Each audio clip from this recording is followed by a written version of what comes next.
My name is Dunker, and this is my bike.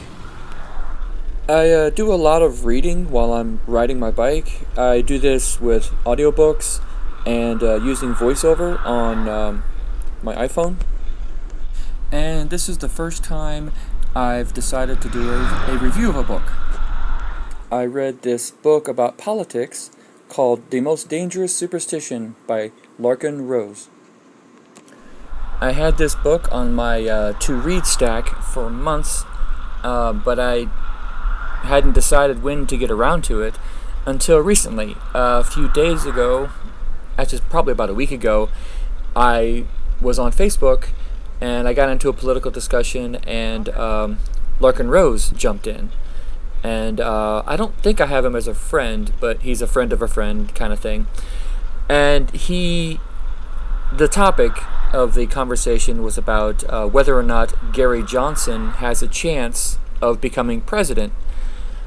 And he had the hardline position, which a lot of libertarians do, so I don't blame him. He had the hardline position of all politics are bad, voting is evil, we don't support evil, so fuck voting.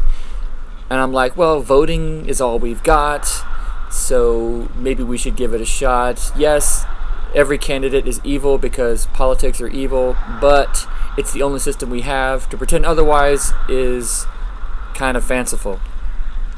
And during our back and forth, I recalled that he was an author, and I was intending to read a book or two of his, so I started reading The Most Dangerous Superstition. I'll begin by talking about the things that I like about the book. The facts and figures that he uses are solid, and his logic is pretty much flawless. I don't disagree at all with his hardline stance that politics are bad. The title, The Most Dangerous Superstition, comes from the idea that to believe in a political body is the same or very similar to believing in a god, where instead of the god being in heaven or wherever, the god is in Washington, D.C. The book is a pretty short read at only 210 pages, and it's very easy to get a hold of. The PDF is scattered throughout the internet and various places. And Larkin's writing style is pretty straightforward. He doesn't use large, fancy words, flowery language, anything like that. Pretty much anybody can pick this up and follow it. I'd highly recommend people check this book out. It's quite good. And yeah. Now on to the stuff I did not like about Larkin Rose's The Most Dangerous Superstition. I could nitpick at this book for little details and stuff, but I'm not going to do that because overall it's a very good read. The only complaint I really have about this book is the argument that's made towards the end, where he provides solutions for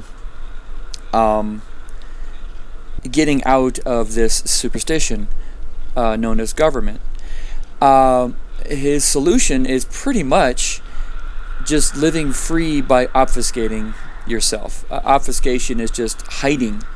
The people that are considered the most free in America are those of us who live in the boonies, where there's not much in the way of infrastructure and there's not a lot of population and things like that. And I mean, there's lots of arguments for why that is so, but the majority of people do not want to live like that, as evidenced by the large population centers. If people didn't want to live around a lot of people, they wouldn't, right? That just doesn't make any sense.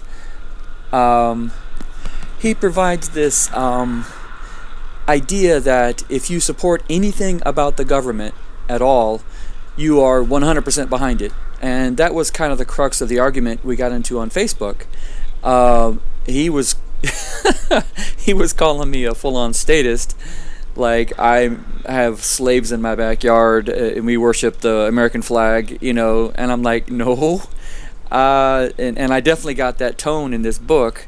I'm like, yeah, he's the writer, because he said the same things in the book, that any support of the government is complete support of the government. That I do not accept as a valid argument, simply because it's very fanciful. And by that I mean, you can't just wish away something that you don't like just because you don't like it.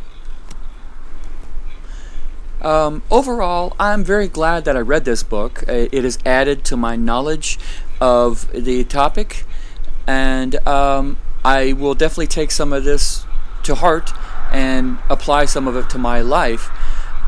I'm glad that he's around to give a hardline position, because you kind of need people on the extremes to show people why the middle moderate situation is the best choice. I'm in my own voyage towards freedom. I've been on the extremes myself, and that's just not a good place to be. It puts you outside of the argument, and it drives people away more than it attracts people. And the kinds of people that it does attract aren't they're not very pleasant people. And I found myself becoming one of those people that just gets alienated and pushed into a corner because they say very uncomfortable things that people do not want to hear. So in conclusion, I thank you, Mr. Rose, for writing this spectacular book. I will give you that. It is well written and I like it a lot.